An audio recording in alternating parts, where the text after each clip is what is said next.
Hai, kami dari kelompok 3 yang terdiri dari Alsa, Febri, Luluk, dan Nisrina.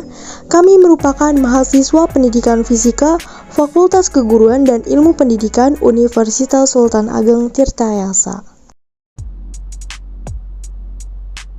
Air merupakan sumber daya alam yang sangat penting bagi makhluk hidup. Tanpa adanya air yang bersih, makhluk hidup tidak dapat hidup secara normal. Kita sangat membutuhkan air bersih untuk berbagai kegiatan antara lain, seperti minum, mandi, mencuci, bahkan memasak. Salah satu ciri air bersih adalah tidak tercemar. Lalu, bagaimana untuk mengetahui bahwa air dikatakan tercemar atau tidak tercemar? Berikut penjelasannya. Air dikatakan tercemar apabila air itu sudah berubah, baik warna, bau, maupun rasa. Sesuai yang terdapat pada video kali ini, yang berada di kawasan Desa Singamerta, Kecamatan Ciruas, Kabupaten Serang. Sebelum masuk ke dalam permasalahan yang terdapat pada sungai di kawasan Desa Singamerta alias Sungai Bedeng, mari kita bahas apa sih pencemaran sungai itu. Pencemaran sungai merupakan salah satu bentuk dari pencemaran air yang membuat sungai menjadi terkontaminasi dan kehilangan fungsinya. Pencemaran bisa terjadi karena kurangnya rasa tanggung jawab dari manusia dengan membuang berbagai bentuk limbah ke dalam sungai dan mengakibatkan kondisi sungai terus mengalami penurunan. Sungai yang tercemar bisa memberikan dampak yang buruk bagi lingkungan. Salah satunya bisa terjadinya banjir. Supaya tidak menjadi lebih parah, pencemaran sungai perlu dicegah dan perlu adanya langkah untuk mengembalikan kondisi sungai menjadi seperti sedia kala. Mencegah pencemaran sungai bukanlah proses yang mudah. Oleh karena itulah, perlu adanya kontribusi dari setiap masyarakat untuk bisa ikut serta menjaga kondisi sungai supaya bisa tetap terjaga dengan baik. Mari kita masuk yuk ke dalam hasil identifikasi permasalahan ekosistem yang terjadi pada Sungai Bedeng kali ini. Pencemaran air di Sungai Bedeng merupakan salah satu contoh dari permasalahan ekosistem. Pencemaran air di sungai disebabkan oleh limbah industri dan limbah rumah tangga yang berada di sekitar sungai. Terkadang secara sengaja maupun tidak sengaja, limbah industri terbuang ke aliran sungai, yang menyebabkan kualitas air sungai menjadi kurang bagus. Selain limbah industri, limbah rumah tangga juga merupakan salah satu faktor dari tercemarnya air di sungai. Deterjen yang digunakan untuk mencuci pakaian memiliki kandungan kimia dan asam yang tinggi. Nah, apabila air bekas mencuci terbuang ke sungai, maka kandungan yang terdapat pada deterjen akan mengubah tingkat keasaman dan mencemari sungai tersebut. Setelah melihat hasil identifikasi pada ekosistem yang ditemukan di sekitaran Sungai Bedeng, permasalahan apa sih yang kita akan pecahkan untuk sungai tersebut? Mari kita simak. Limbah industri dan limbah rumah tangga yang berlebihan serta kesadaran masyarakat untuk tidak membuang sampah sembarangan. Lalu, penyebab masalah apa sih yang terjadi pada Sungai Bedeng? Penyebab masalah yang terjadi pada Sungai Bedeng yang pertama adalah industri.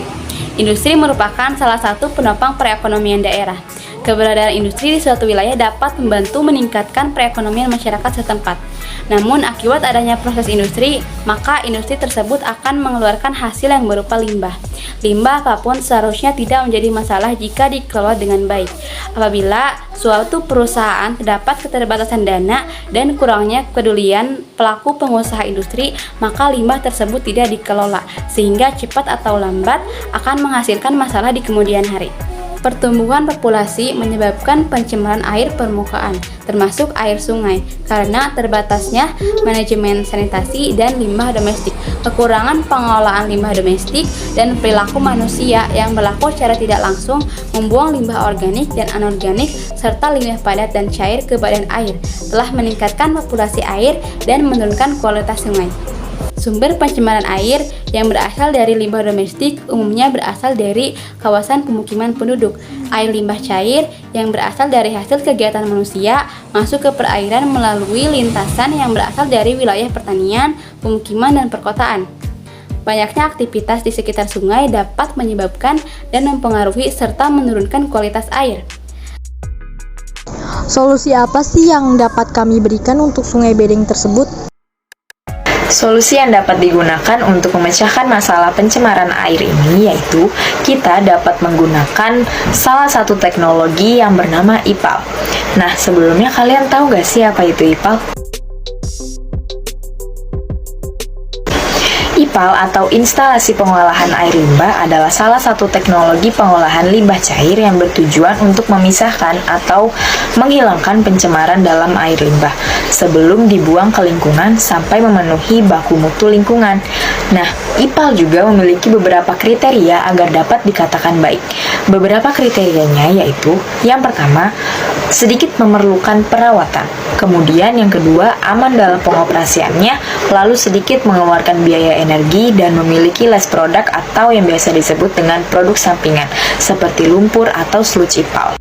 IPAL yang ada pada umumnya merupakan gabungan dari proses pengolahan air limbah secara fisik mekanik, kimia, dan biologi. Pengolahan air limbah secara fisik mekanik dan kimia pada dasarnya sama dengan pengolahan air bersih. Limbah yang sering dipermasalahkan adalah limbah industri, karena limbah industri mengandung pencemaran yang dapat merusak lingkungan hidup. Limbah industri yang sering dihasilkan itu dapat berbentuk cair, gas, maupun padat. Menurut Belladonna tahun 2017, limbah industri dapat didaur ulang atau dimanfaatkan kembali setelah melalui proses teknologi. Untuk meningkatkan efektivitas proses flokulasi, maka mikroflok dipertemukan kembali dengan flok yang sudah jadi. Proses ini dinamakan resirkulasi lumpur pada unit akselerator IPA Pejompongan 1 dan selimut lumpur pada unit pulsator IPA Pejompongan 2.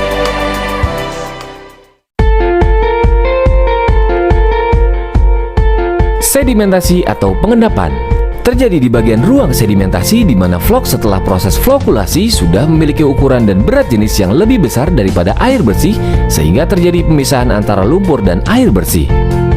Sedimentasi dilengkapi oleh plat settler untuk mempermudah flok mengendap dan bagian pengumpul lumpur sebagai fasilitas untuk pembuangan lumpur secara otomatis maupun manual.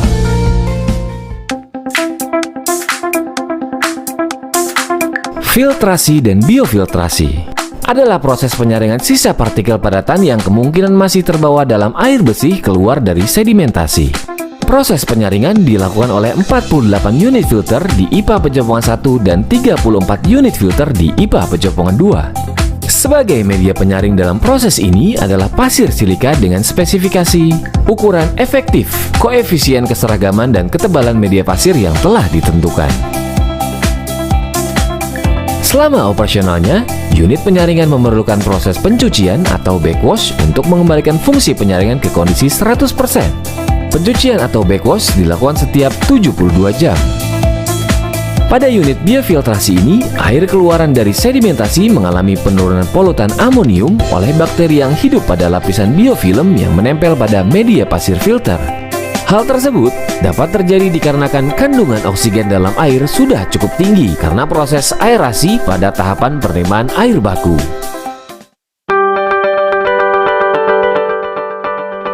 Desinfeksi adalah proses pembunuhan dan penghilangan bakteri dengan menggunakan bahan kimia klorin dengan dosis yang sudah disesuaikan. Proses desinfeksi terjadi di dalam reservoir dengan waktu kontak sekitar 1 sampai dengan 4 jam sehingga bisa dipastikan proses desinfeksi berjalan sempurna. Pembubuhan klorin juga bertujuan untuk menciptakan sisa klor di dalam air olahan sebagai proses pembunuhan bakteri selama proses pendistribusian air ke pelanggan.